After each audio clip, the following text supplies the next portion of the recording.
Miss Ilmi di pertemuan kelima kita. Oke, untuk kelas 11, sebelumnya kita udah bahas tuntas tentang hidrokarbon dan minyak bumi. Nah, di pertemuan kelima ini kita mulai materi baru, yaitu tentang termokimia.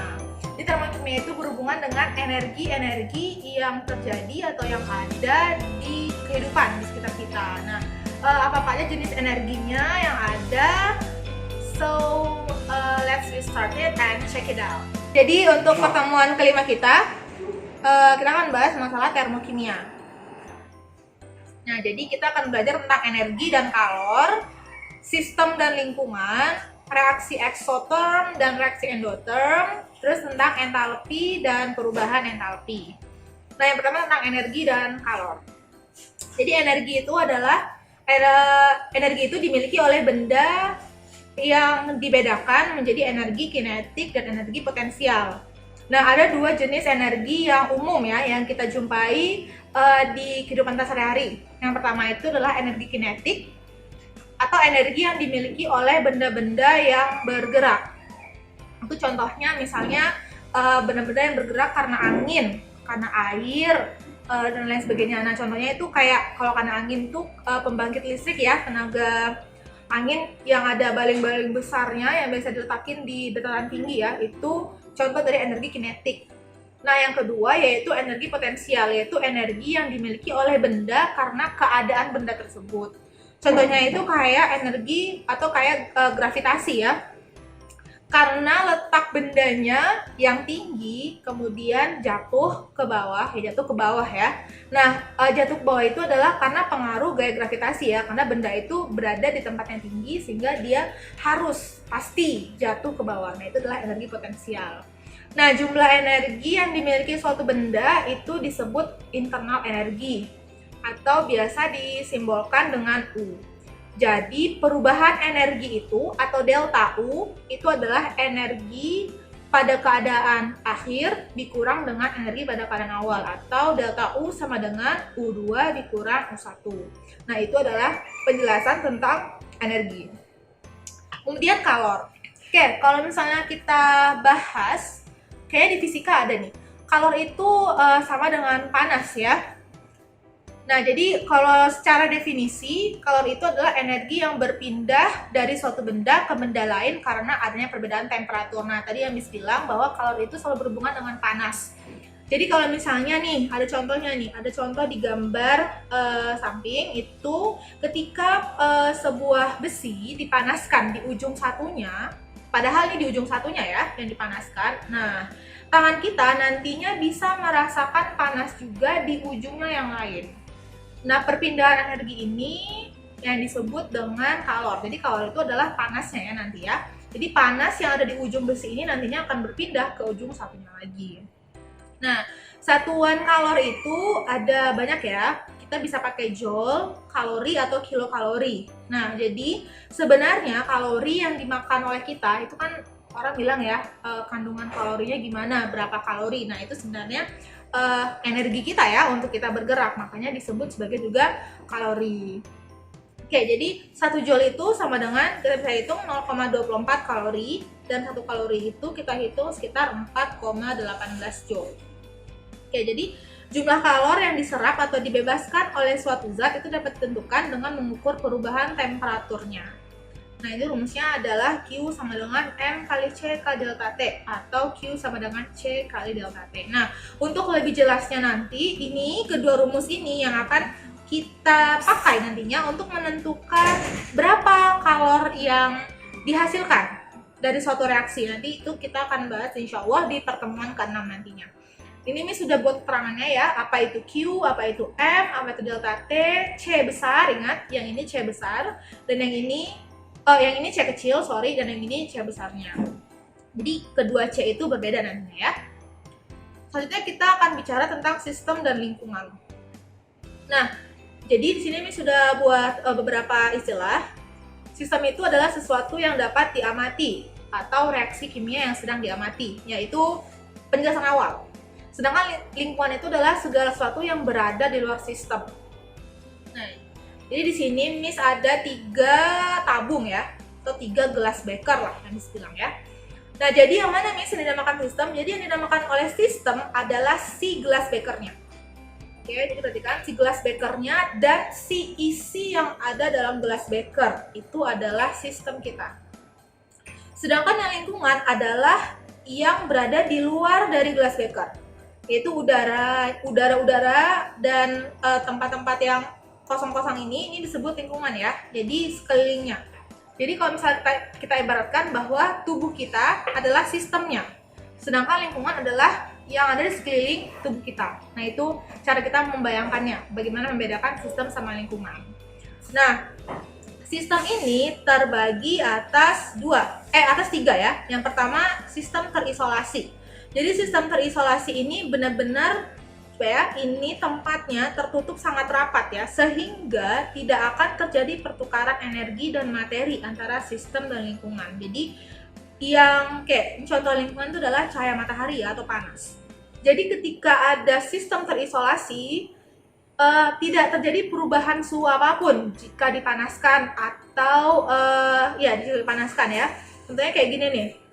Jadi begitu digambarkan ini ada cahaya matahari, membal lagi ya itunya ya, energi panasnya. Jadi yang ada dalam sini itu tetap ya, temperaturnya akan terus selalu sama. Jadi dia sistem terisolasi. Nah, sedangkan sistem tertutup adalah sistem yang memungkinkan terjadinya pertukaran energi, tetapi tidak memungkinkan terjadinya pertukaran energi. Oke, jadi intinya di sistem tertutup ini walaupun dia tertutup, tapi dimungkinkan terjadi pertukarannya ini. Nah, bisa mungkin terjadi, bisa saja enggak terjadi ya. Beda sama isolasi. Kalau isolasi sudah jelas-jelas tidak bisa terjadi. Nah, sedangkan yang sistem terbuka, ini sistem terbuka, ini adalah sistem yang memungkinkan pertukaran energi dan materi antara sistem dan lingkungannya. Jadi, ketika sistem terbuka, begitu ada cahaya matahari, maka si air itu akan berubah jadi panas. Nah, itulah yang sistem terbuka itu ya. Jadi tidak ada penghalangnya. Sedangkan kalau di sistem isolasi dan sistem tertutup itu masih ada penghalangnya. Tapi sistem terbuka itu tidak ada penghalangnya sama sekali. Itu bedanya ya. Selanjutnya kita akan bahas tentang reaksi exotherm dan reaksi endotherm. Oke, contohnya kalau reaksi exotherm yaitu reaksi yang melepaskan kalor. Jadi dia melepaskan panas dari sistem ke lingkungan, sehingga kalor dari sistem akan berkurang. Itu reaksi exotherm. Kemudian kalau reaksi endotherm, reaksi yang menyerap kalor dari lingkungan ke sistem, sehingga kalor dari sistem akan bertambah. Jadi reaksi exotherm itu ditandai dengan reaksi exotherm itu naiknya suhu. Contohnya, misalnya kita memanaskan air, ya. Pada saat kita memanaskan air, nah ada energi panas yang bergerak atau yang dilepaskan dari sistem, dari si airnya ke lingkungannya, sehingga lingkungannya juga jadi panas ya. Tapi kalau dibandingkan lingkungannya ini, mana yang lebih panas? Yang di sistem atau yang di lingkungannya? Maka di sini akan dibilang bahwa si sistem akan lebih panas daripada sekelilingnya. Nah, karena dia lebih panas, maka dia akan menyalurkan energi panasnya atau melepaskan energi panasnya. Contohnya sebenarnya yaitu ketika kita membakar ya. Kita membakar sesuatu, yaitu adalah reaksi exotherm. Jadi setiap apa yang kita rasakan panas di tangan kita, itu adalah reaksi exotherm. Jadi karena kita bisa merasakan panas, maka T-nya atau temperaturnya akan naik dan ditandai dengan delta H-nya akan bernilai negatif. Nah, ini perhatikan ya, delta H-nya akan bernilai negatif dan suhunya akan naik. Kemudian reaksi endotherm. Reaksi endotherm adalah reaksi yang menyerap kalor dari lingkungan ke sistem sehingga kalor dari sistem akan bertambah. Nah, ini ketika terjadi pendinginan. Jadi, ketika misalnya air yang didinginkan ya. Nah, atau misalnya ada dua zat dicampurkan. Nah, tiba-tiba pas waktu mau kita ukur temperaturnya, si larutannya ini jadi dingin. Nah, itulah reaksi endotherm ya. Jadi intinya setiap kita merasakan sesuatu terjadi perubahan suhu menjadi lebih dingin dari yang kita rasakan, Nah, itu biasanya cenderung kita klasifikasikan itu adalah reaksi endoterm. Ya, sehingga reaksi endoterm itu akan menyebabkan suhu di sekitar kita atau suhu lingkungannya akan menjadi turun. Nah, ini ya. Katanya dia akan lebih dingin daripada lingkungannya, maka si sistem ini akan lebih dingin dari lingkungannya. Dia menyerap kalor. Oke? Nah, dan delta H-nya akan jadi positif. Jadi, kalau nanti ke depannya, kan kita akan bahas masalah termokimia lebih lanjut ya. Jadi, kalau misalnya kita ketemu delta H-nya negatif, berarti dia, oh ini reaksi exotherm nih. Kalau delta H-nya positif, berarti ini reaksi endotherm. Oke, selanjutnya ada entalpi dan ada perubahan entalpi. Oke, pada reaksi kimia itu terjadi penyerapan atau pelepasan panas atau kalor. Nah, jumlah dari semua kalor dalam suatu zat itu disebut entalpi. Oke. Nah, kalau perubahan entalpi yaitu perubahan yang terjadi pada suatu reaksi yang merupakan selisih antara produk dan reaktannya.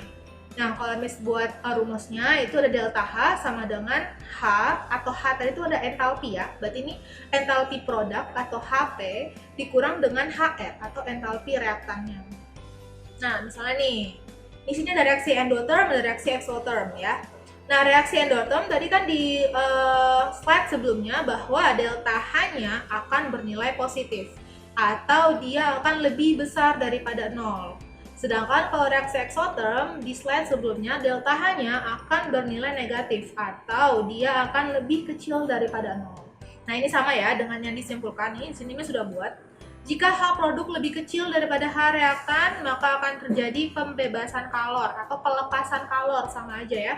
Sehingga delta H-nya negatif. Kalau delta H negatif berarti reaksinya reaksi exotherm. Nah, jika H produk lebih besar daripada H reaktan, maka akan terjadi penyerapan kalor sehingga delta H-nya positif.